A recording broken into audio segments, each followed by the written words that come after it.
2, 3.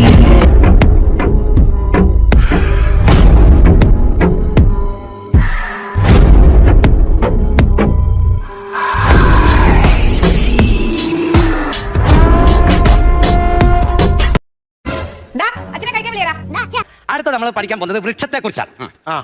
മാവൻ. ഈ സംസ്കൃതത്തില് ഭാര്യൻ എന്താ പറയുന്നതെന്ന് അറിയോ? സംസ്കൃതത്തിലല്ല, ലോകത്തെ ഒരു ഭാഷയിലും ഭാര്യയോട് അങ്ങോട്ടൊന്നും പറയാം.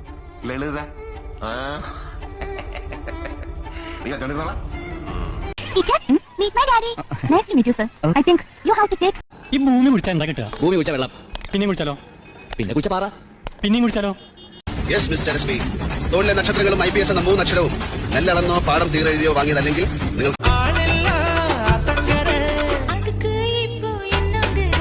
നാളെ മുതൽ ഈ പണിക്ക് വരണ്ട. ഞാൻ ചെയ്തില്ല. അതെ, നീ ഒന്നും ചെയ്യുന്നില്ല. ശമ്പളം തരും.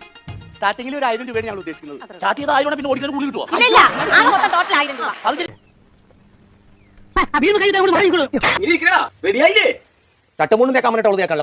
നിന്നെ കാണാൻ ജോർജ് സാർ ഇവിടെ വന്നിട്ടുണ്ട്. നിന്റെ മുമ്പിൽ ജോർജ് സാർ ഇങ്ങനെ നിൽക്കുന്നുണ്ടേലേ, നീ ജോർജ് സാറിനെ ഇനിയും കുറെ അറിയാനുണ്ട്. ഞാൻ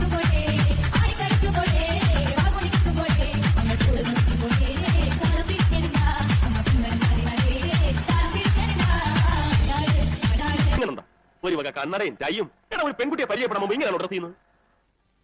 എന്താ പെൺകുട്ടികൾക്ക് ഇങ്ങനെ സിമ്പിൾ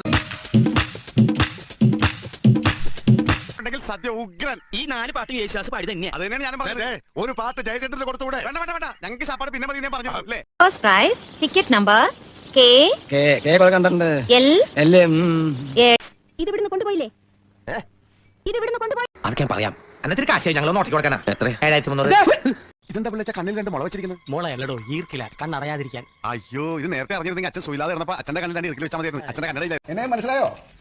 അതാണ് ഞാനിത് എങ്ങനെ എവിടെ പറ്റേ മനസ്സിലായില്ലല്ലോ. ഞാൻ ആദ്യം വനജെന്ന് വിളിച്ചപ്പോ നീ ആരാണെന്ന് വിചാരിച്ചത്? അത് ഞാൻ വിചാരിച്ചത് പറ്റിയാണെന്നാ. പറ്റിയൊക്കെ നിന്നെ വനജെന്ന് വിളിക്കാറ്. മധുരം കുറച്ചൊരു ചായ കഴിക്കാൻ എന്തെങ്കിലും വേണോ? കഴിക്കാനല്ലേ ചായ, അല്ലാതെ കഴിയും നല്ല ഞാനാ. പുതിയ അഡ്മിറ്റ് ആണല്ലേ? ഞങ്ങളൊക്കെ കുറച്ച് ആളായിട്ട് കൊടുത്തു തരാം. കൊള്ളാം. ഒന്ന് തിരിക്കാൻ എന്താണ് മാർഗം? അതെ, മുഖം കണ്ടാൽ മതിയായിരുന്നു. എല്ലാവരും ഒന്ന് നോക്കിയേ, എനിക്കിപ്പോ തലയുണ്ടോന്ന്. ആരുടെ തലയുടെ പൊട്ടത്തൊക്കെ തന്റെ അപ്പൂപ്പന്റെയോ? ഞാൻ അങ്ങോട്ട് ചെന്ന് പറഞ്ഞു, സുലോചനയെ കൊള്ളാമല്ലോടി നിന്റെ തുട എന്ന് പറഞ്ഞു. സോപ്പിട്ട് കഴുകി ഞാൻ. പിന്നെ ചറ വരാന്നൊന്നും ഗിയറിടരുത്. ഗിയറിടത്തേ ഇല്ല. നീ എന്തോന്ന് കണ്ടത്? എന്തോന്ന് കണ്ടത്? എന്തോന്ന് ഫുൾ നെക്കഡ് വെച്ചും വിളമ്പി ബാക്കിയുള്ളവർ ഇവിടെ കിടന്ന് കഷ്ടപ്പെടുന്നത് ഒന്നും ഒരു ജോലിയല്ല. അതിന് കണക്കില്ല, ശമ്പളമില്ല. ഇതിന്റെ ഈ ജീവിതത്തിന്റെ അങ്ങനെ പ്രത്യേകിച്ച് അർത്ഥമൊന്നുമില്ല. ഒരു കെട്ടഴിഞ്ഞ പട്ടം പോലെ അങ്ങനെ പോവാ ചെല്ലുന്നിടത്തോളം.